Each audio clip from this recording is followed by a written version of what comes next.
प्राचीन समय में विद्यार्थी गुरुकुल में रहकर ही पढ़ा करते थे।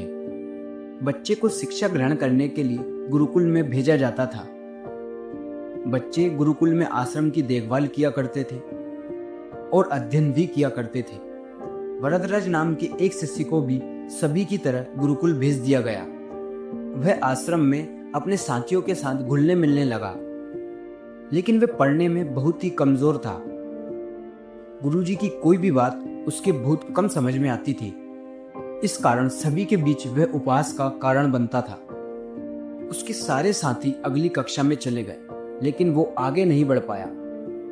गुरुजी ने भी आखिरकार हार मानकर उसे बोला, बेटा वरदराज, मैंने सारे प्रयास करके देख लिए हैं। अब यही उचित होगा कि तुम यहाँ अपना समय बर्बाद मत करो।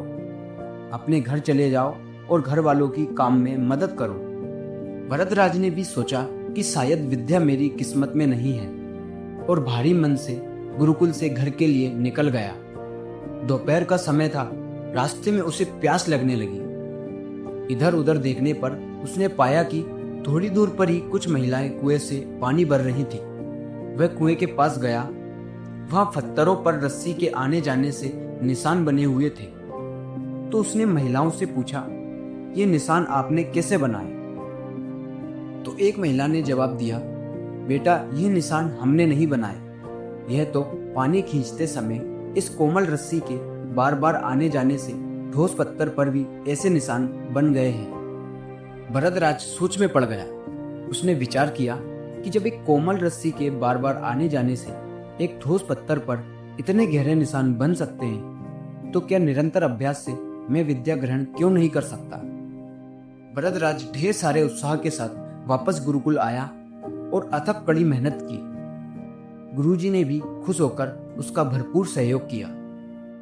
कुछ ही सालों बाद यही मंदबुद्धि बालक वरदराज आगे चलकर संस्कृत व्याकरण का महान विद्वान बना, जिसने लघु सिद्धांत कौमुदी, मध्य सिद्धांत कौमुदी, सार सिद्धांत कौमुदी जैसे ग्रंथों की रचना की।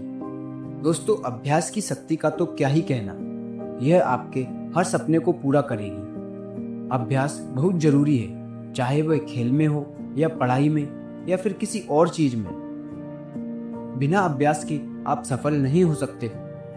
अगर आप बिना अभ्यास के केवल किस्मत के भरोसे बैठे रहोगे, तो आखिर में आपको पछतावे के सिवा और कुछ हाथ नहीं लगेगा।